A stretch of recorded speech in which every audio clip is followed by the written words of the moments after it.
大家好，我係 Margaret。我依家就用煮好咗嘅日本產月光米嚟整三色稻荷壽司，加上唔同嘅餡料，為傳統嘅腐皮壽司添加新意。睇下有咩材料。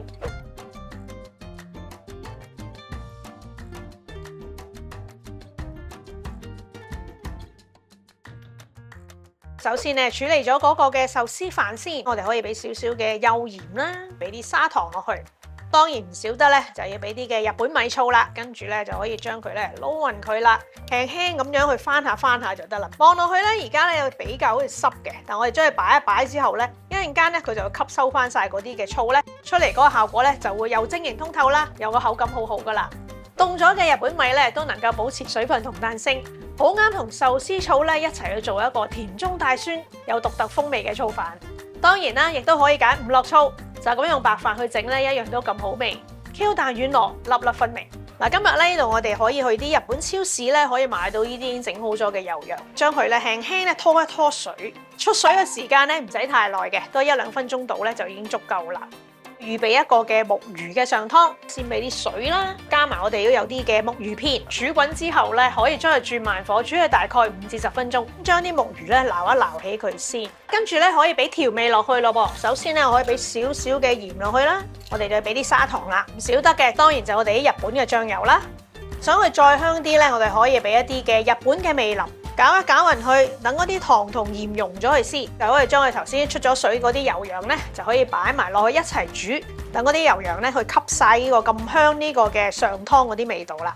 煮滾之後咧，就可以將佢閂慢火。見到咧，其實因為油羊本身比較輕啦，一定咧佢會浮面嘅，咁所以咧你可以考慮咧就用一張牛油紙啦，將佢剪一剪，中間有個窿窿，咁啊將佢冚住佢。將啲水分咧，就想面頭浮面嗰啲咧，都可以鎖住，一路煮一路都可以吸到。中間嗰個窿窿嘅作用咧，就令到佢可以疏氣啦。煮到嗰啲油羊咧，剩翻少少嘅汁液喺個底嗰度咧，就已經足夠噶啦。咁嘅時候，我可以將佢熄火，由得佢攤凍，或者咧甚至乎擺喺雪櫃嗰度擺一晚先，等佢再吸收下啲味道，同埋再令佢個油羊咧更加好味啲添嘅。嗱，嗰個油羊咧已經煮好同埋浸咗一日之後咧，中間切開咧，打開咧就可以有個袋，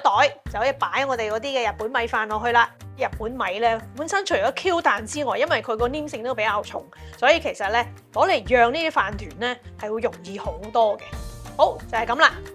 嗱，今日咧我哋會有3款唔同嘅配料咧去擺落去我哋呢一個嘅稻荷壽司嗰度嘅。首先第一個咧就係醬油漬蛋黃，我哋需要有啲嘅日本嘅蛋黃啦，日本醬油。咁我哋入邊咧亦都會加啲嘅味淋落去啦，再撈一撈勻佢，加落去你啲蛋黃嗰度啦。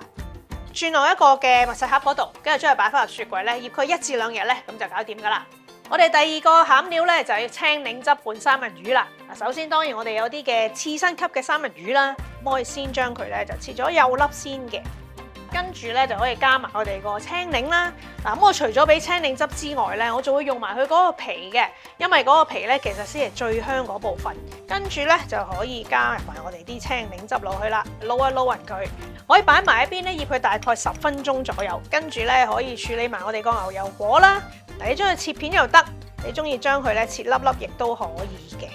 我哋跟住咧就可以將攞匙羹咧滗咗佢出嚟啦。三文魚咧已經將佢醃咗一陣間啦，佢面頭就會變得有少少奶白色嘅。跟住咧我哋可以俾少少嘅日本醬油落去調味，同埋中意刺激嘅朋友咧，亦都可以俾一啲嘅日本山葵，或者係撈咗佢。第3個餡料咧就係一個意大利式嘅 caprese 櫻桃茄啦。翻嚟咧我可以將佢咧1開2。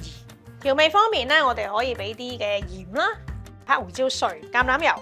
撈一撈佢，擺落一個嘅焗盤嗰度，跟住咧可以將佢擺喺一個攝氏150度嘅焗爐，大概咧半個鐘頭到咧就已經得噶啦。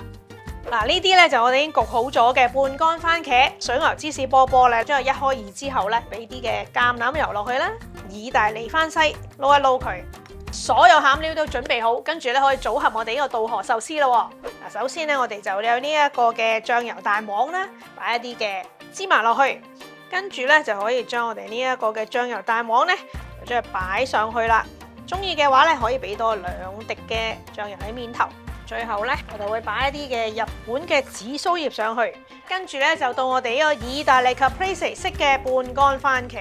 將我哋啲半乾番茄咧就先擺咗喺底啦。跟住咧就我哋呢個嘅水牛芝士波波啦，青檸汁三文魚，加啲嘅日本嘅沙律醬，跟住咧就我哋嗰啲嘅牛油果啦，醃好咗嘅青檸汁三文魚。咁我哋呢個三色稻荷壽司咧就大功告成啦！